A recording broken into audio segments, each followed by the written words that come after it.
nous retrouvons aujourd'hui ici, à la Métairie, pour ouvrir cette nouvelle exposition consacrée au grand dessin de Mayol des années 1930-1940.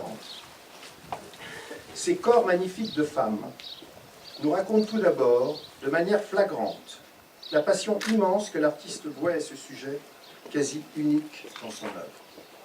En effet, qu'il peigne des tableaux, qu'il élabore des gravures, des fontaines de céramique, qu'il sculpte le bois, le plâtre, le marbre ou le métal, ou qu'il dessine, le nu féminin est le thème permanent de sa partition. Mais de savoir la recréer et non la copier. Nombre de ses paroles relayées par ses contemporains rapportent ce souci permanent. Je regarde le modèle. Et quand je l'ai bien dans l'œil, je travaille sur le papier pour faire ce que j'ai compris. Je ne regarde pas si le modèle et le dessin c'est bien pareil, je ne copie pas le modèle. Quand je l'ai dans l'œil, je regarde sur le papier si cela fait bien la forme que je veux, et je travaille pour y arriver. L'imagination. Quelques-unes d'entre elles ont accepté de jouer le jeu, à commencer par sa femme Clotilde, qui a été l'inspiratrice d'un certain nombre de ses chefs-d'œuvre, comme Méditerranée, qui se trouve devant nous, donc derrière nous. Il y a eu Laure, Marie, Lucille, Thérèse, Tina et d'autres, dont nous ne connaîtrons jamais le nom, mais Mayol très pudique les estimait réellement. Certains se sont attachés, s'attachent encore, à vouloir tisser un mythe, créer tout un roman autour de ces personnes et de leur rôle avec l'artiste. Ils les ont qualifiées de déesses, de muses. Ma mère Dina Vernier a été très catégorique face à ces légendes romantiques. Avec le franc-parler qui la caractérisait, elle déclarait qu'un modèle ne peut jamais être une muse, que seule la femme de l'artiste le peut. Elle disait « Nous sommes des instruments, c'est tout ». Des instruments, oui, mais hautement respectés. Des outils indispensables à la fièvre créatrice d'un homme, dont elle savait qu'il chanterait et récupérait au travers de ses créations la magie de l'homme. Les élus, mesdames, messieurs, alors que notre nouvelle grande région se cherche un nouveau nom administratif, que ce soit Occitanie, pays méditerranéen, Occitanie, pays catalan ou autre, notre nouvelle région sera riche de 3 langues, l'occitan, la langue d'oc et notre catalan. Les langues régionales, tout comme l'art en général, font la richesse d'un pays, d'une région. Ici, nous sommes riches. 2 musées exposent sur Mayol, 2 expositions différentes et pourtant complémentaires. 2 expositions aux 2 coins du département. Une dans la capitale de la cerise, une autre ici à Danis, capitale des vins doux naturels. Comme je vous le dis, notre grande région sera riche culturellement et nous y contribuerons fortement. Donnez-moi un jardin et je le planterai de statues. Voilà ce que disait Malraux en 1964.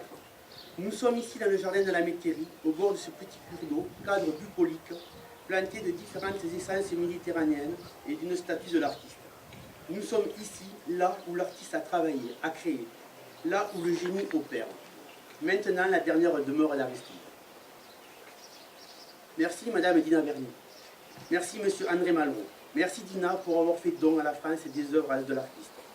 Merci à Malraux de les avoir mises, une vingtaine, 19 exactement, dans le jardin des Tuileries, ce jardin que chante Renaud. Mayol lui-même n'aurait pas rêvé plus bel écrin que ce jardin du musée du Louvre, dans ce décor luxuriant, dans ce lieu culturel chargé d'histoire, chargé de l'histoire de la France, là où une partie de la grande histoire de France s'écrit. Ce jardin, cet écrin qui contribue à donner aux formes féminines que Mayol chérissait tant, un caractère majestueux supplémentaire, presque divin, du moins tentant d'approcher le céleste féminin. On y revient, la catalane. Plus là-bas encore que n'importe où ailleurs, sauf sur notre front de mer, ici à Bagnols-sur-Mer. On peut se rendre compte combien Aristide soit un contemporain de notre siècle, que son inspiration reste largement influencée par les civilisations antiques. Il se démarquait des pratiques alors en vogue, et notamment de Rodin. Contrairement à l'esthétique qui révolutionna la sculpture après Rodin, Mayol, lui, s'attachera principalement au style, aux formes pures et lisses, à cette technique en ronde de brosse. Source d'inspiration favorite de Mayol, le corps féminin, par la sensualité, l'élégance de la gestuelle, le tout exalté par les formes rondes et généreuses, celle du corps enfanté. Son œuvre sculpturale est marquée par l'expression du calme. Le détail n'est pas présent dans sa sculpture, tout comme le trait individualisant. Ses œuvres ne sont pas des personnes en tant que telles, mais bien plus des symboles abstraits. L'harmonie, la douleur, la pensée, la rivière, l'air, et encore bien d'autres. Mayol est considéré comme l'un des artistes ayant ouvert le chemin vers l'abstraction. Dessinateur, peintre, sculpteur, céramiste, il a marqué notre XXe siècle en introduisant dès 1900 cette conception novatrice qui privilégie l'harmonie des formes à l'expression du sujet. À ce titre, le dessin pour Aristide jouait un rôle essentiel et primordial dans le processus de création. Il a appliqué, et à juste titre, le conseil de Donatello qui disait « Je peux vous enseigner l'art de la sculpture en un mot, dessiner ». Aristide ne modelait pas directement devant le sujet, mais se servait du croquis comme un intermédiaire, un vecteur entre la réalité de l'idée qu'il se faisait de chacune de ses sculptures. Classique par son choix, admiratif de la Grèce antique, Mayol, sur la beauté du corps et l'équilibre de la proportion, a fondé son œuvre. Paradoxalement moderne par ses dessins dont il fait une synthèse du sujet et du modèle. Il cherche avant tout le volume et non le contenu, l'expression des formes à la plénitude du modèle. Il cherche l'harmonie générale de l'œuvre. Avec un simple trait, ses dessins glorifient et idéalisent pas qu'elles sont plus belles les unes que les autres. C'est une évidence. Mais bien l'éclectisme de ces expositions qui en font la richesse. D'une part, de ce musée, de Banyuls en second, et de notre culture personnelle enfin. Franck Majorin avec Lulu, Hugo Frey et la plus belle des icônes. Bien sûr parler de Marilyn. Un simple rappel de ces 3 dernières années suffit à nous montrer la diversité et donc la richesse de ce petit musée, perdu au milieu des vignes, au bout d'une toute petite route communale tortueuse, écrasée de chaleur, mais ô combien paradisiaque pour le touriste en villégiature. Route guide pour l'artiste, où la senteur déjeuner, le chant des cigales, au nom d'un dieu qui n'a rien demandé. De vagues soi-disant supporters de sport viennent à s'entretuer pour une couleur de maillot. Tous les jours, de par le monde, des hommes tuent, massacrent d'autres hommes, femmes et enfants pour des questions religieuses, ethniques ou culturelles. L'ignorance, l'obscurantisme, dont certaines personnes font preuve, dont certains peuples sont maintenus afin d'être mieux asservis, sont un danger pour notre culture, pour la culture en général, pour notre mode de vie. Il n'y a pas si longtemps, toute l'Europe, dans un premier temps, puis le monde, fut plongée dans les ténèbres par les mêmes personnes, par les mêmes peurs, par le même mécanisme réflexe. Mesdames et messieurs, n'ayez pas peur. La peur engendre la guerre, engendre les conflits. Soyons sur nos gardes, soyons vigilants. Par notre savoir, par notre culture, enseignons à nos enfants l'amour de notre prochain, protégeons notre culture, protégeons nos œuvres d'art. Juste pour finir, un couplet de l'ami Jacques.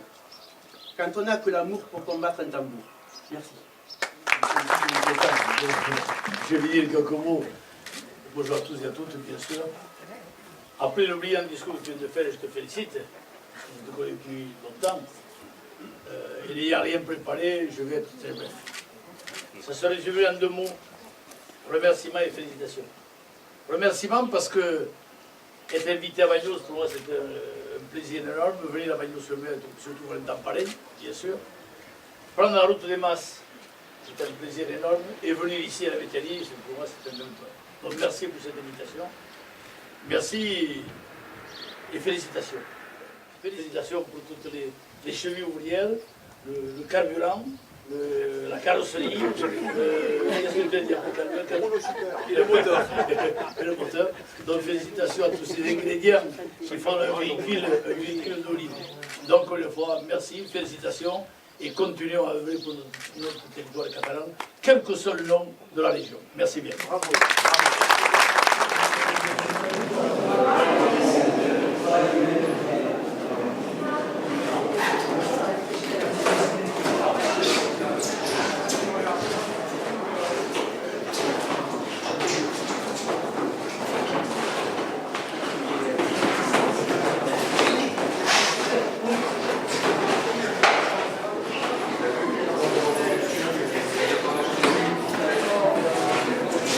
Mom.